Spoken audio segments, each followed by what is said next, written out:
what a dream looks like. Is it to feel pain, or is it to feel love? Everybody is deluged with information. What to pay attention to, what to ignore. Intelligence is clearly the ability to predict, to know what's going to happen next. L'inspirateur n'était pas un être humain, mais c'était une calculatrice. The most valuable thing you can develop is intuition. I think schools should be focused on respect and ethics. Use it or lose it. Las limitaciones a veces son muy buenas. Any intelligence can be used benignly or malignantly. I do not see any relationship between intelligence and morals. We are the emotions of our passion. Are we going to be able to be educated well enough to understand that nature is about life?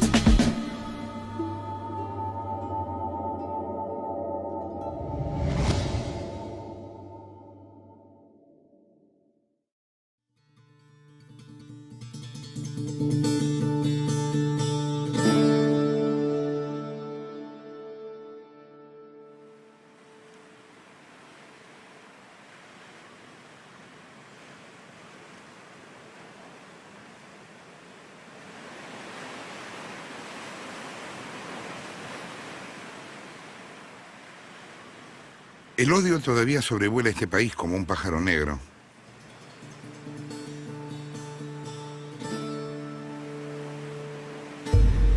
Ya no se siente tanto en las miradas, pero permanece en las costumbres pequeñas, en los gestos automáticos.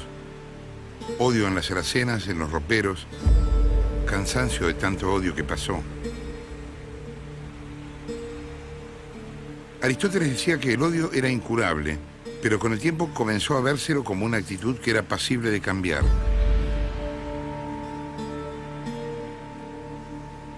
Dicen los científicos que el odio se puede escanear. El odio está en la circunvolución frontal del hemisferio derecho del cerebro. Otros sostienen que el odio vive en el corazón o ensucia el alma.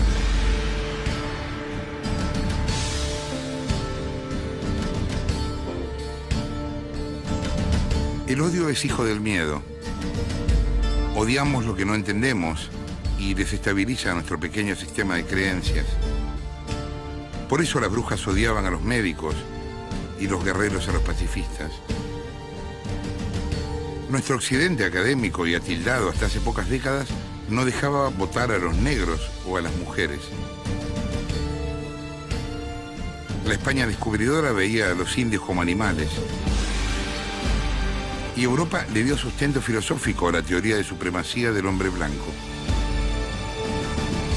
El odio forma parte de la cultura. ¿Con quién casaría a su hija? ¿Con un obrero inglés o con un obrero boliviano?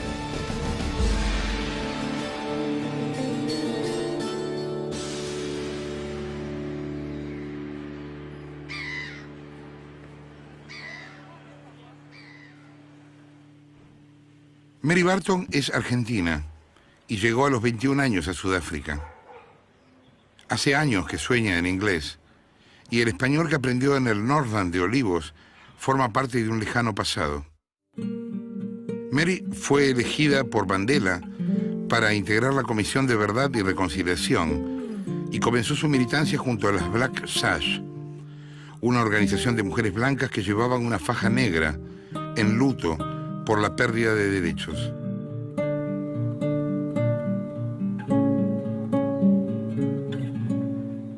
En 1995, Mary Barton escuchó en la CONADEP sudafricana a 22.000 víctimas y unos 7.700 represores.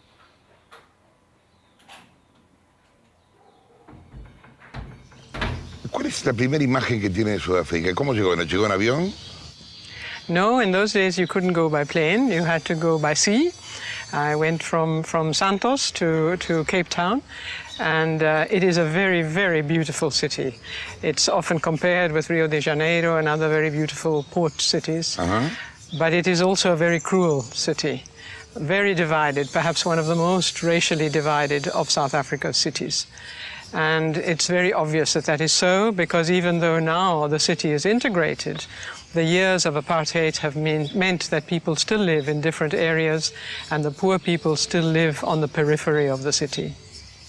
¿Cuál es su primera imagen de la apartheid?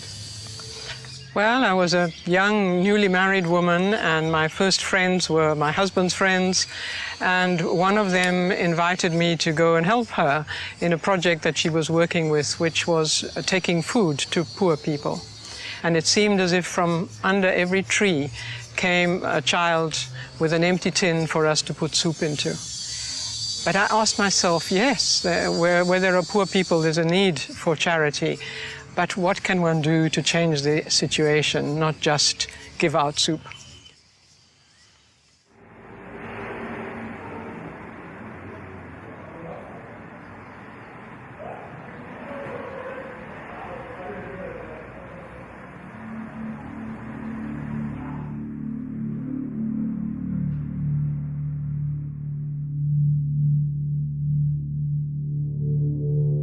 Apartheid significa separación. Fue impuesto en Sudáfrica por los colonizadores ingleses y holandeses y comenzó en 1948 con la llegada al poder del Partido Nacional.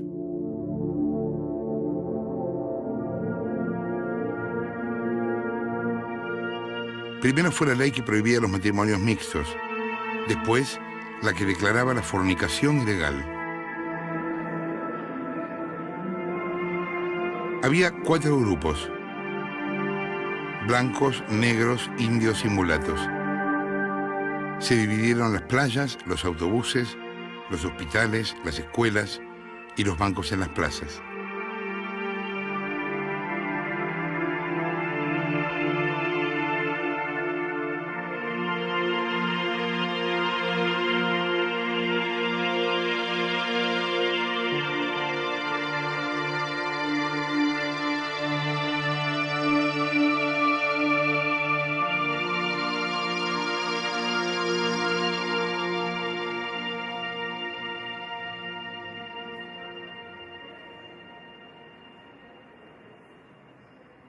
The degradation of the tests to decide what color you were in those, that was also something very new when I arrived there. There was a story about the pencil test, that they used to put a pencil in your hair, and if your hair was very curly, like African hair is, the pencil would stay there. Then you were an African. But if the pencil fell out because your hair was not so curly, then you were not. And it was a time also when Cape Town was being divided into racially separated areas. Until then, people had been free to live in different parts of the city. But in the 1950s, the legislation had been passed to divide the city into racially segregated suburbs.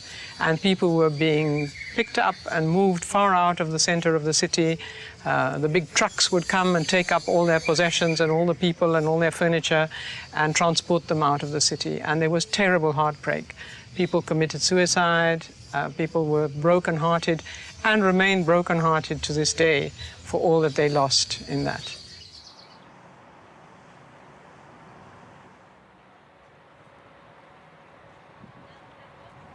La del Distrito 6 de Ciudad del Cabo es la historia de un exilio. 60.000 personas fueron expulsadas de aquí cuando se decidió convertirlo en un barrio exclusivo para blancos.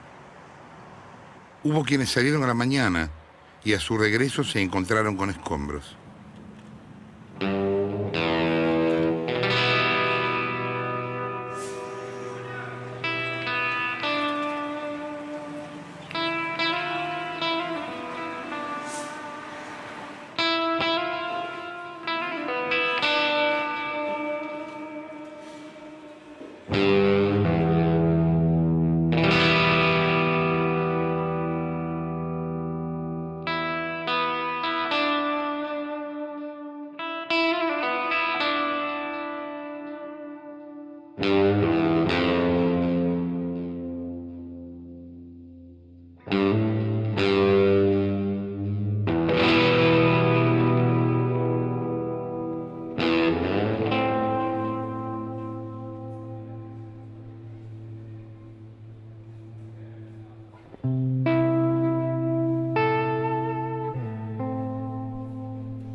we were labeled as colored.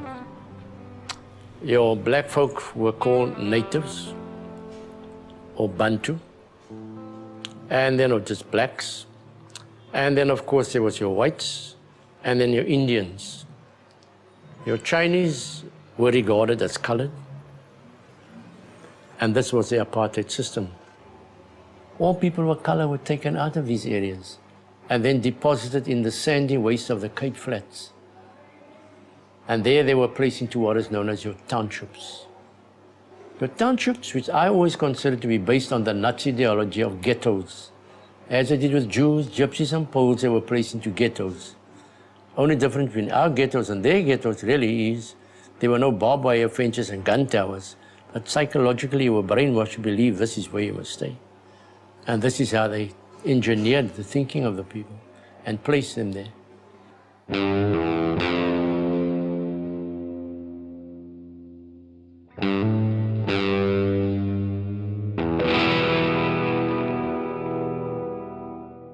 En la discusión cotidiana con cualquier persona blanca, de su familia, o no en la discusión política, sino en la cotidiana, ¿cómo explicaban ellos que veían a los negros? ¿Qué eran para ellos los negros? O sea, ¿cómo argumentaban que los negros tenían que tener trato distinto? Well, that was one of the things that I had to try and learn to understand, of course, that it seemed so hard to understand that. But after all, apartheid, even though it only really became law in the 1950s, it had been common practice under colonial rule. And black people had been discriminated against since the very arrival of people from Europe in Africa. The African National Congress, for example, was formed in 1912, 100 years ago, to begin to resist the rules that the white colonizers were imposing on them, the taking away of their land, the dividing up the country into reserves, which would be the only places where black people would have rights.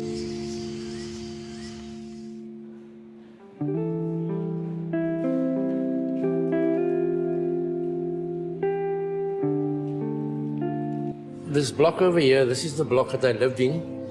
That's my home over there. And I stayed there for 27 years. And this quad here, this is where we played our soccer, our cricket. 2 of those blocks were demolished. And why? Because they needed to build garages for the cars of the white people. Now, I know of cases where people had gone to work in the morning and then come back the evening and find that the house has been demolished. So I can imagine one day you're here, come home, and they're busy demolishing your home. And suddenly you find that slowly but surely, all around your homes are disappearing.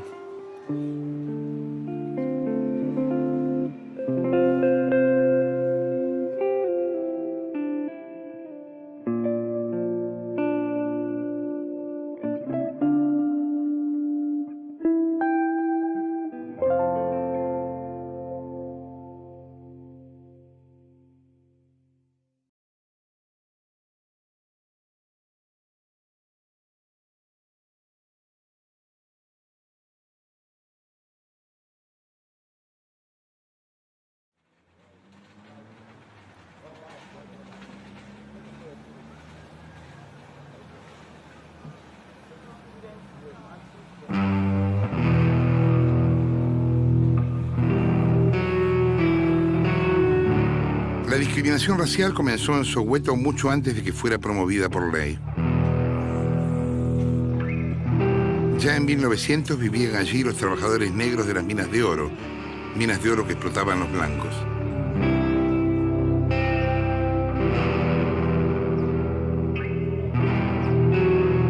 Soweto dijo basta en 1976 y produjo uno de los episodios emblemáticos de la lucha contra el apartheid. Aún hoy, la tasa de desocupación ronda el 40%.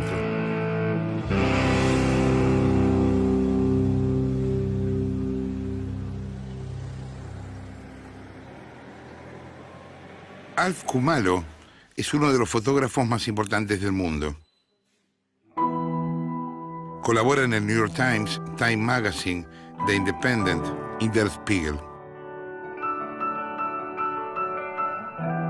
Fotografió a Mandela durante 35 años, pero recién en 1990, cuando Sudáfrica tuvo las primeras elecciones democráticas, pudo dar a conocer su trabajo en su país.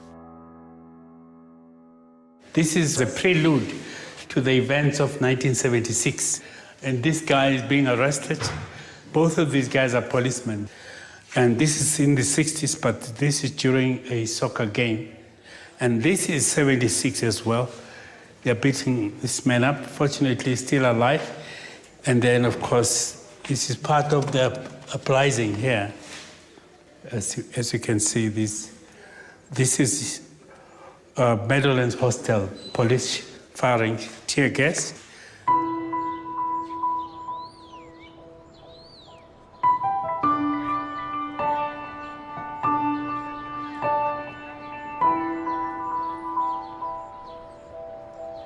¿Cuál fue el primer muerto que vio víctima de racismo?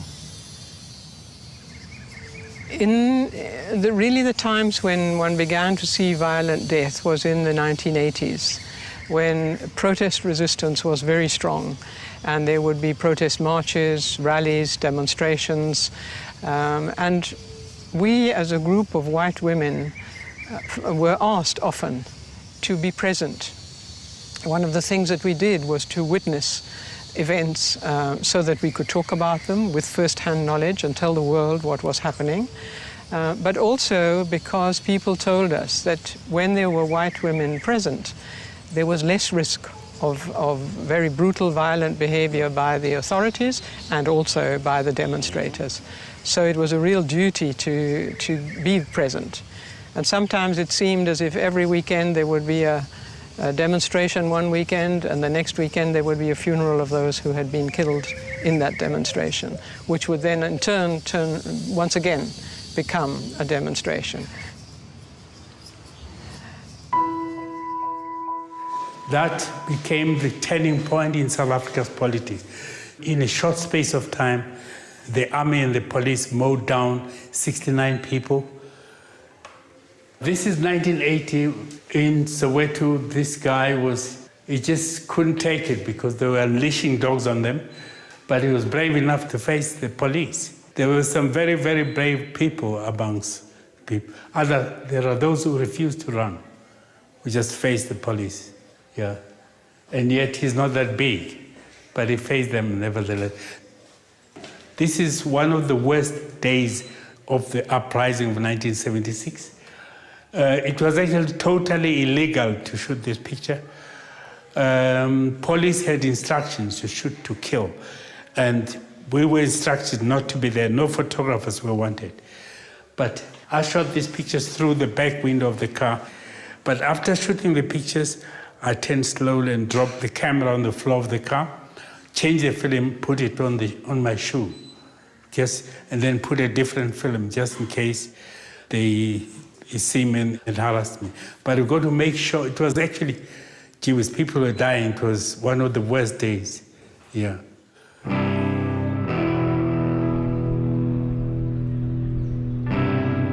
El 16 de junio de 1976, un viento cálido recorrió Soweto.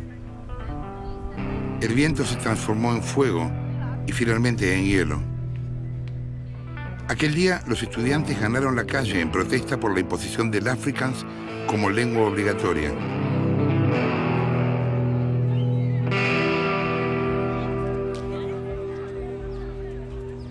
I was 16 years old, and my brother was 12 years old. Our education was referred to as Bantu education. That means it was different from what was being taught in the white areas. So it's like, this is for black people. We really felt threatened because we knew that Afrikaans is an oppressor's language. So why did we have to learn in that language? If it's education, we have to stand up for ourselves. Todo comenzó con 30 chicos cantando el himno Soto frente a la escuela secundaria Pefeni. En segundos, toda la ciudad cantaba el himno bajo los gases y las balas. Hubo 500 muertos.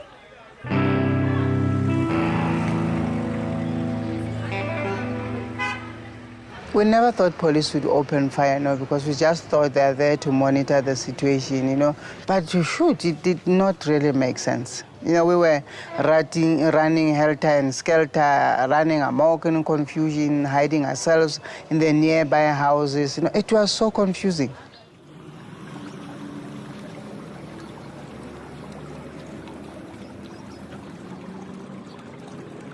Antes de ser una foto que recorriera el mundo, Héctor Peterson era un chico de 12 años que protestaba en su colegio. Después fue un cuerpo casi moribundo en brazos de otro estudiante que corría desesperado buscando ayuda. A su lado, en la foto, su hermana Antoinette llora desgarrada. I was very scared, you know. I just went blank, you know, I couldn't think. The first thing that I spotted, it was my brother's shoes. I saw blood coming from the side of the mouth, you know. I panicked. And all of a sudden, a car just stopped in front of us, and one lady jumped out of the car, and she said she's a journalist. She can help us. So as the gentleman was about to put my brother in the car, he said, "Oh, he's dead." But, you know, I was just numb. I couldn't do anything. I couldn't believe that was happening. When Hector Peterson was shot, I had taken some shots. I had shot those pictures, the whole sequence. Yeah. I had shot even girls on the fence, hanging on the fence like watching. They tried to jump, but they were young, and the wires the fence just trapped them. Yeah, those pictures I never can get out of my mind.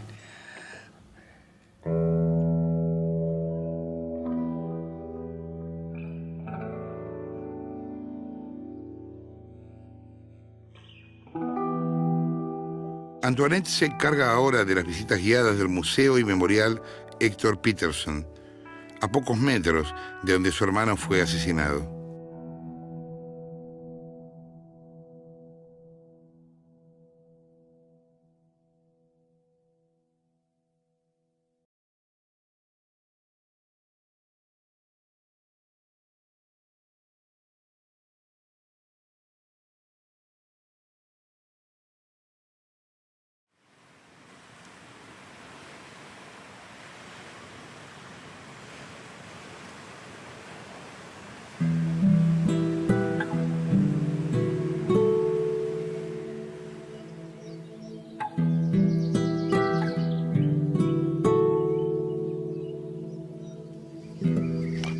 Usted llegó a estar presa en distintos momentos, ¿no? The only time that I really spent in prison was in 1985, when Nelson Mandela was being held in a prison in Cape Town, and there was a huge march was planned to go and deliver a message of support handed over at the prison gates. And the march was banned, and it was very violently broken up by the police. So much so that only a few of us who lived in the protected white areas managed to get anywhere near the prison. And as we did, we were arrested, and then we were held in prison for a few days. And even in prison, the worst thing was knowing that as a white woman you were getting better treatment in prison than other people in the other aspects of the prison. Yo leía que, por ejemplo, en las cárceles se les daba pantalones largos a los blancos y cortos a los negros porque los trataban como niños. In the prison, for example, on Robben Island, there were no white prisoners at that time. The prisoners were also segregated according to race. But in Robben Island, by the time that I knew anything about it, there were so-called colored prisoners and black African prisoners. And that's where the differentiation came. So that colored people were given different food to eat, warmer clothes to wear, thicker blankets to sleep on, and black people were presumed to be stronger and hardier and have less need of those things. And that was one of the very interesting things that under Mandela and Walter Sisulu and others in the prison, they were determined to break down those divisions and to share what they had irrespective of their racial divisions, and to begin to work even with the prison warders who were white and often very badly educated, to treat them as human beings, to refuse to let you might say, a natural hatred take over.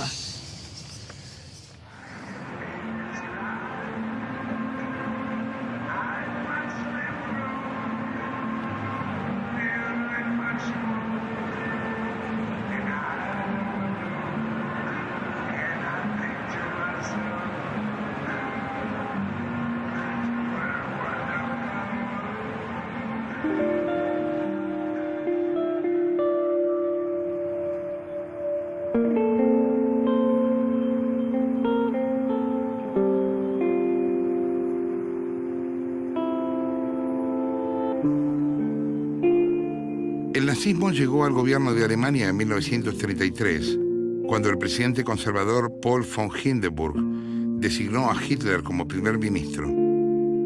Así comenzó la llamada República de Weimar, que culminó en una dictadura.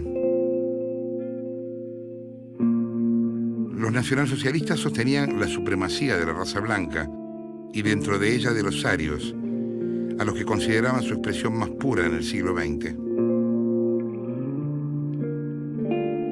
Los nazis también tuvieron cierta adhesión en países como Estados Unidos, donde el racismo se dirigió a la minoría afroamericana.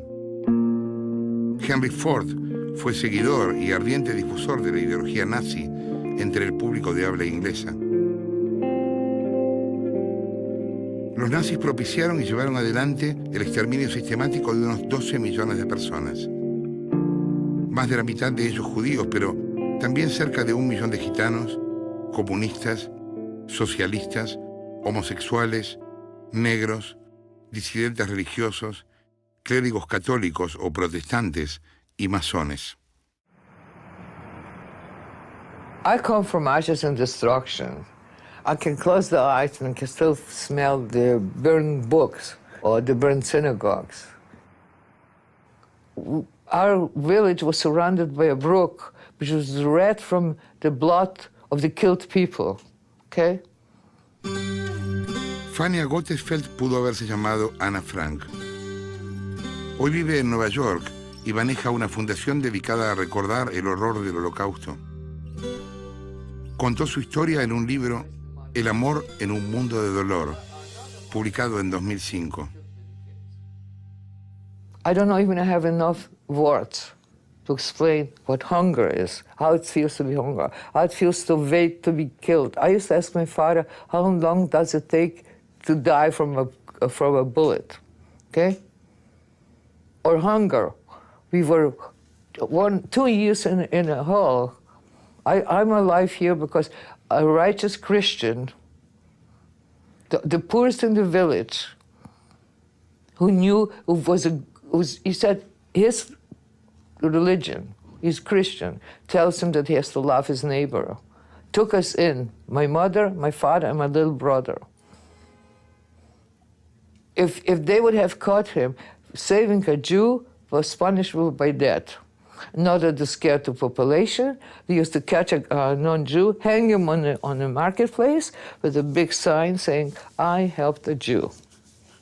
He was the poorest in the village. He had only one little child. Now I'm asking you, I ask every audience, would you risk the life of your only child to saving 4 Jews who were condemned to death already? I don't know. He was so poor, he shared the last piece of bread with us. He didn't even have a cow or a horse. But he said, he couldn't even sign his name. He used to do 4 crosses. So first we were on his attic, then we were in his barn, and then all the neighbors who were Nazi collaborators started to talk. There's something's going on there. He dug a cave for us underneath. For 1.5 years. We were totally dependent upon him to bring us a little water, a little piece of bread. We were surrounded by rats and mice and lice. I said in my book that I had so many lice that my hair was moving. It's not a figure of speech, literally. Waiting any minute to be killed.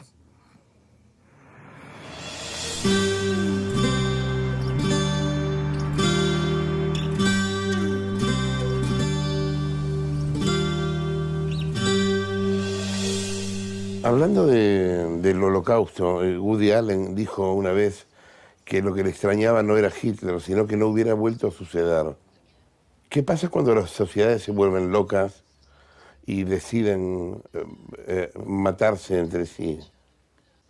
Well, I think that the major lesson of the Holocaust, frightening lesson, is that it happened, right? That's true. And once it happened, then, as another great German philosopher, Günther Anders, said, happening of something awful does not decrease the possibility of repetition. On the contrary, it makes it more probable. Hiroshima was a shock, tremendous shock, you know, 100,000 people killed, murdered in one go. But Nagasaki hardly ever remember, you know, it was repetition. Hiroshima made Nagasaki likely, not only possible, but likely. My fears are even go further than that, because I think that the most awful lesson of the Holocaust is that ordinary people, good fathers, good neighbors, excellent parents, very nice people, people with whom you would like to spend your time, go to pub, drink beer together, they participated in this mass murder. The easiness, the facility with which ordinary people can participate in doing evil.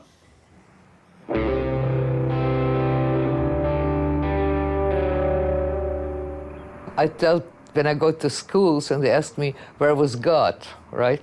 And I said, where was man? I said, you know, I studied philosophy all my life. When I find the answer, there is no answer. That's the problem. The question is, how come that ordinary people like you and I, who had families, went to church, listened to Beethoven, could become killers? What is it in the human psyche that 1 minute you can become evil? Hitler, when Hitler was imprisoned in Landsberg, because he wanted to overthrow the government, he wrote his famous book, My Struggle, Mein Kampf. In it, he put black and white what he was going to do. He's going to create a beautiful, perfect race, blonde hair, blue eyes. Everybody will be a slave, cater to them, but the Jews will be killed, black and white. My father was a humanist, polyglot, multiple languages. He read the book, he said, come on, it's not written well. Nobody will believe it. People, he said, had a Beethoven, a Goethe, and a Schiller, and they will not kill us, they were. They were so brainwashed, that's what happens. The Wannsee Conference in 1942, when they declared the final solution, with Heydrich, who was there? You think, who was there? People from the street? Lawyers and doctors. They declared the final. Eichmann had 2 doctorates, a PhD and an MD, okay?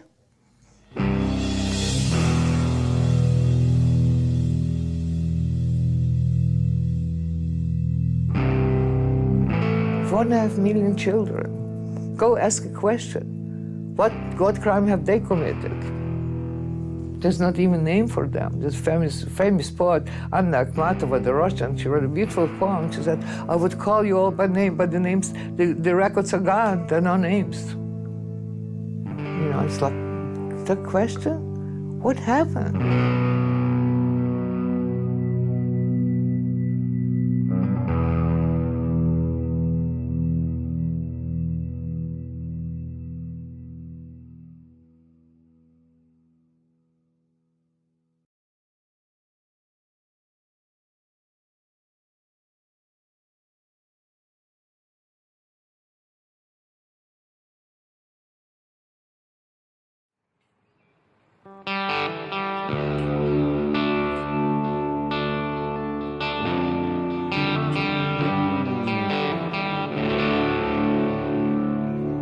¿En algún momento, a lo largo de todos estos años y en los momentos más difíciles, pensó que esto no iba a cambiar nunca? ¿Que iba a ser siempre así? I never thought I would live to see the end of apartheid, and hundreds of us did not think so either. In the 1970s, it seemed impossible that anything would ever change. The black leadership was either in exile or underground or silenced by long periods of prison, and generally there seemed to be a sense of real fear that any time you lifted your voice in protest, you would have terrible reaction.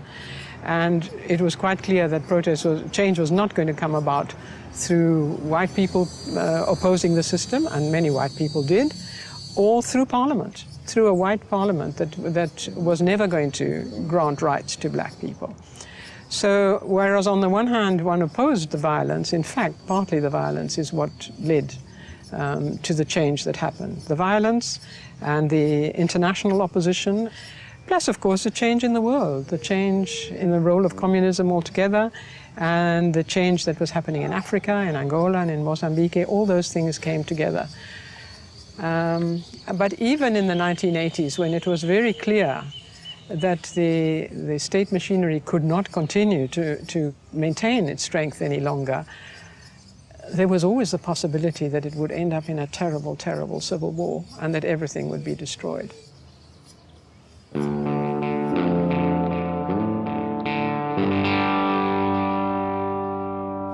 The most frightening, most terrible conclusion from studying the Holocaust is that how easy it is for people to do it. It was a normal society, normally working. The normal railway men brought people to the gas chambers. You know, the sanitary officers poured the poison through the chimney. Ordinary people in their ordinary capacities, not special capacities. They were not appointed murderers. They were doing their jobs, and they did it. It was, of course, extraordinary situation. It was a situation of war going on. During the war, things may happen which do not happen in the peacetime. That's all true. But we are moving towards extraordinary times. We are living, actually, already in extraordinary times. So this cooperation between circumstances may happen again.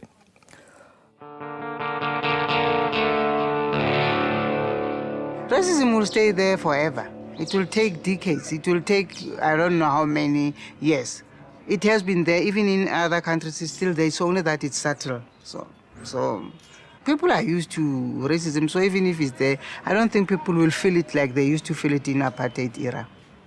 So it shows that people can coexist if they respect each other as another person, not another creed, not another culture, not looking at each other differently, because we all come from one source.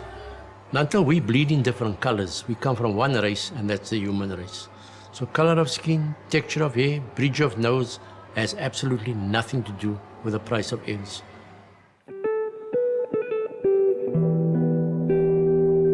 A lot of people ask me, am I coming back to District 6? Well, quite frankly, no. Reasons being, I have nothing to come back to in District 6.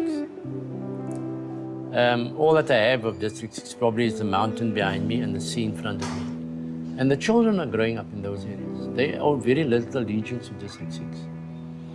And you find that many of the people that are coming back are either the very old, want to die with table mountain behind them, and sea in front of them, and their memories of District 6.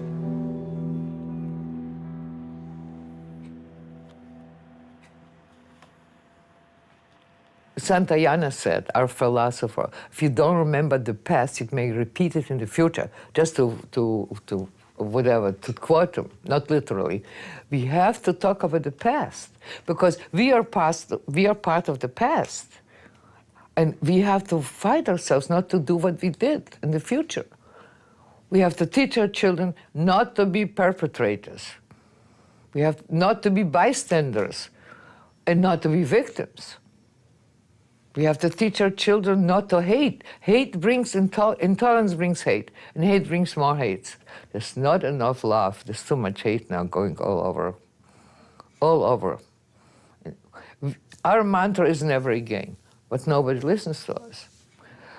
So this is why, as long as we are still alive, I'm one of the last survivors.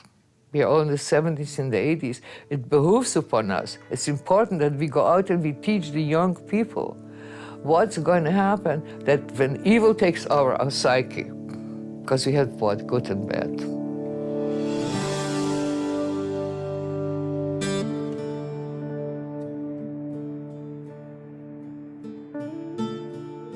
Can it happen again? Everything can happen. We live in times where the only certainty we have is the certainty of uncertainty. There's no guarantee for anything. It's scary. Well, we stop fighting for these sort of things and start fighting for a piece of bread and a glass of water.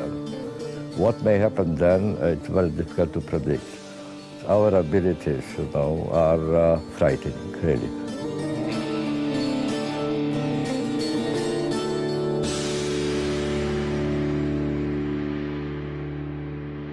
¿Dónde estaba el odio? ¿En los dos? ¿En los blancos? ¿En los negros?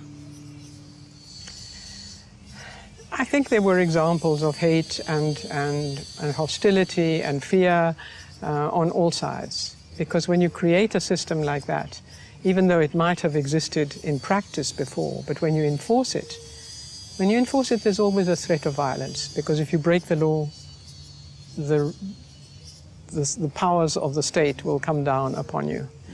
And so there has to be an undercurrent of violence when people are denied their rights.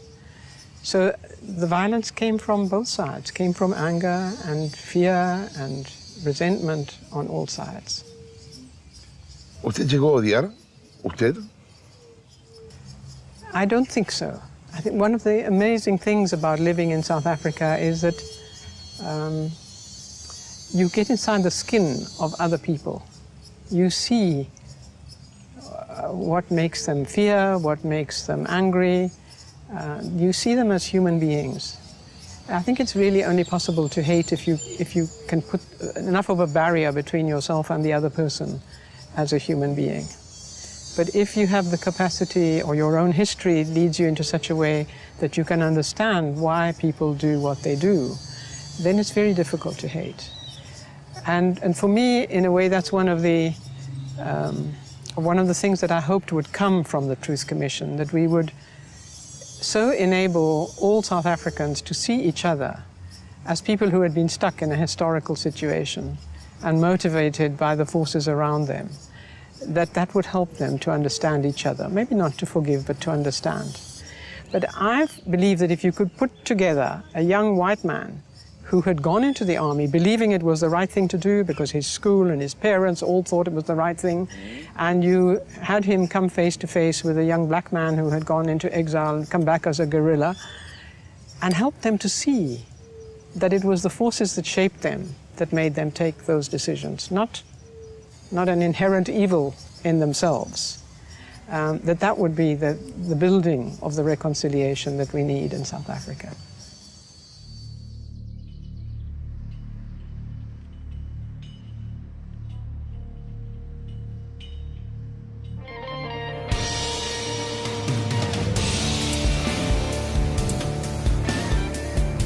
¿Se puede odiar el odio o nunca podremos librarnos de él?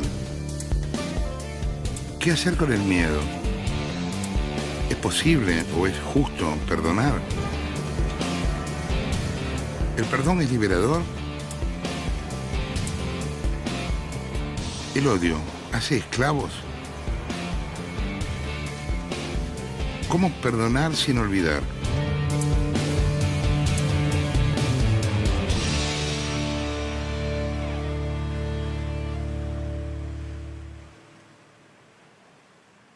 Continuará.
El odio todavía sobrevuela este país como un pájaro negro.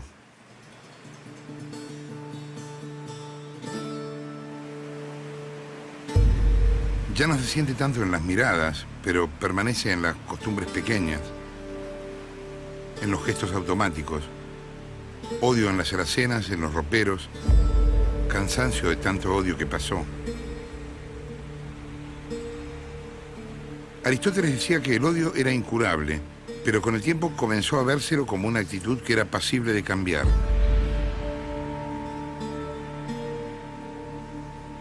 Dicen los científicos que el odio se puede...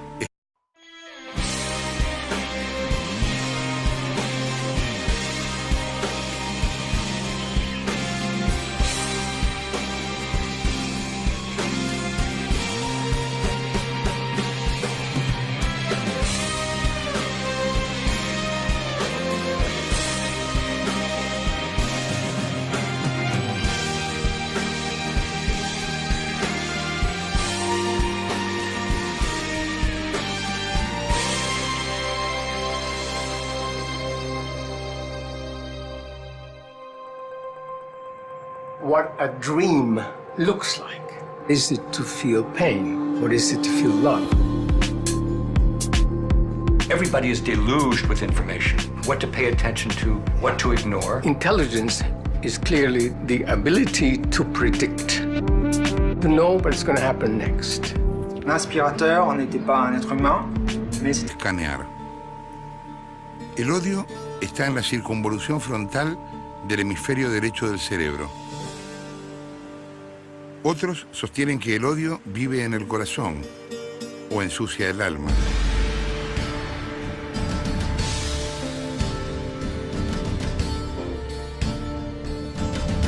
El odio es hijo del miedo. Odiamos lo que no entendemos y desestabiliza nuestro pequeño sistema de creencias. Por eso las brujas odiaban a los médicos y los guerreros a los pacifistas. Nuestro occidente académico y atildado hasta hace pocas décadas no dejaba votar a los negros o a las mujeres. La España descubridora veía a los indios como animales. Y Europa le dio sustento filosófico a la teoría de supremacía del hombre blanco. El odio forma parte de la cultura. ¿Con quién casaría a su hija? ¿Con un obrero inglés o con un obrero boliviano?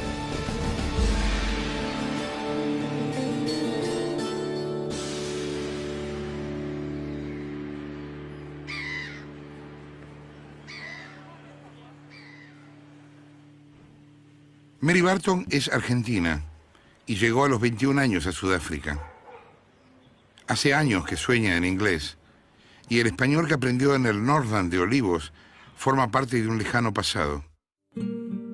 Mary fue elegida por Mandela para integrar la Comisión de Verdad y Reconciliación y comenzó su militancia junto a las Black Sash, una organización de mujeres blancas que llevaban una faja negra en luto por la pérdida de derechos.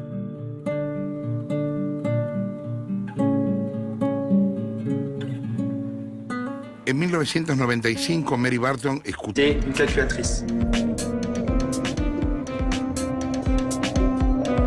The most valuable thing you can develop is intuition. I think schools should be focused on respect and ethics. Use it or lose it. Las limitaciones a veces son muy buenas. Any intelligence can be used benignly or malignantly. I do not see any relationship between intelligence and morals. We are the emotions of our passion. Are we going to be able to be educated well enough to understand that nature is about life?